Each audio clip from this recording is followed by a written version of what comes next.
Outside it goes to Cade against Dyson Daniels. Drives into the basket. Hook! Hits it! Kiss the glass for the score. You know how tough that was with a left hand? Wow. You know how tough that was with a left hand and a good defender? You really don't see anyone talk about this guy, yet he's one of the most high-octane offensive players in the game today. He leads a team that consistently plays some of the most entertaining games in the entire NBA, yet he gets about as much coverage as I do with my bottom-of-the-barrel car insurance. I need more Cade Cunningham content in my life, and sometimes when you want something done, you've got to just do it yourself. Motor Cade has been absolutely lighting it up this season, and now with the Pistons playing at least 500 basketball, I can candidly push my Cade All-Star agenda out into the world. The fan vote showed out for rap star LiAngelo Ball's little brother, which is fun and all, don't get me wrong, but I hope that the other 50% of the voters in the direction of a winning player who's got about as good of an all-around game as you'll find at Cade's position and age group. He's averaging a cool 25 points a night on career-high efficiency across the board and career-high volume. That's good for 16th in the league in scoring, just behind Dame and Wemby. This is coming nearly entirely on self-created offense too. Especially now with Ivy out for the season, the Pistons don't have anyone to give the ball to in order to make scoring opportunities easier for Cade. Only 4 players in the entire league have a higher share of their field goals coming on unassisted looks. At 69%, nice.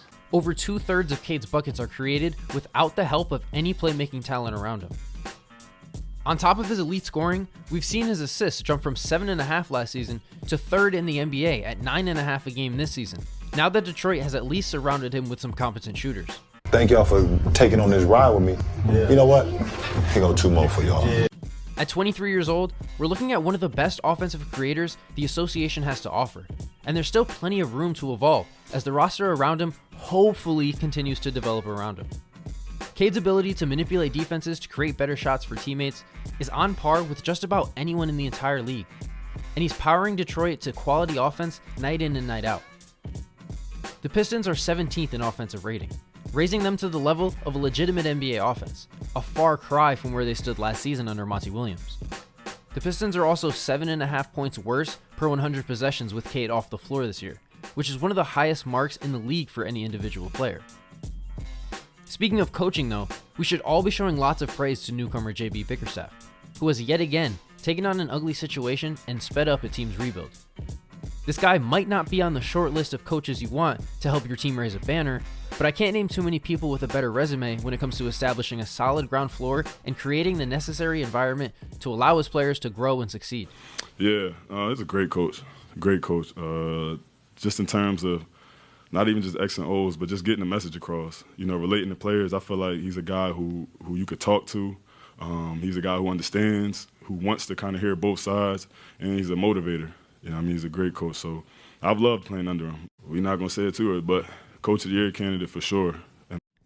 Bringing in legitimate NBA talent like Tobias Harris, Malik Beasley, and Tim Hardaway Jr., while also, letting a particular Frenchman hit the open market instead of re-signing him, have also aided in improving the on-court play, but Bickerstaff had also been empowering Ivy with the highest usage rate of his career, while also making sure at least one of he or Cade were on the floor nearly at all times, preventing the team from blowing leads or getting behind by 20-plus points as they did so frequently last season.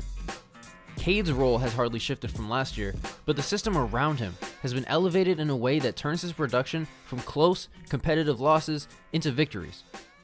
After going 8-27 in clutch games last season with the second worst net rating, the Pistons are tied with the Cavs for the most clutch time wins in the NBA this season, with 14.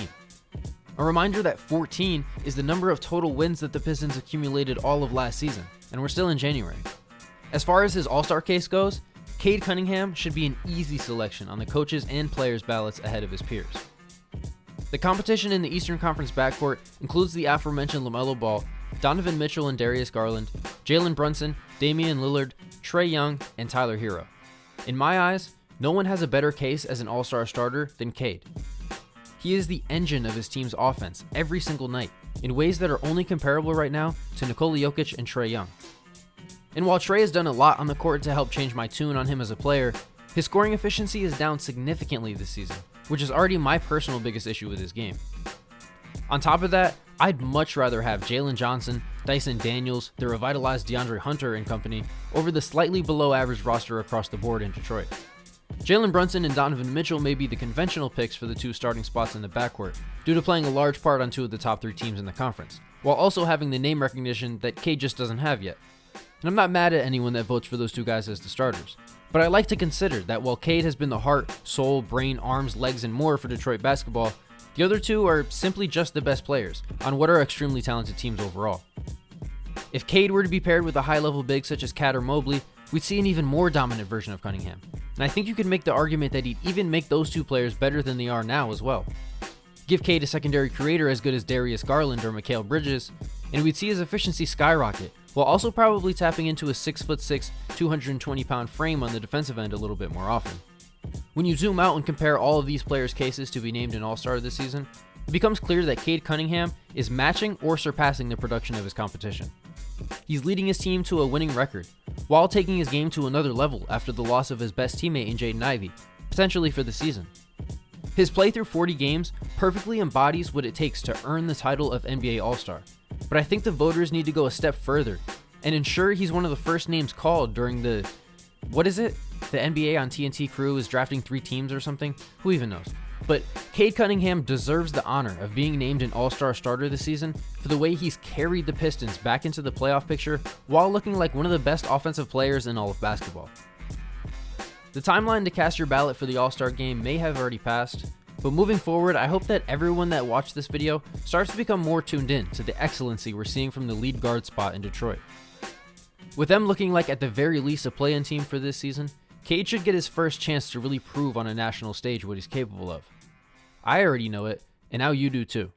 Thanks for watching.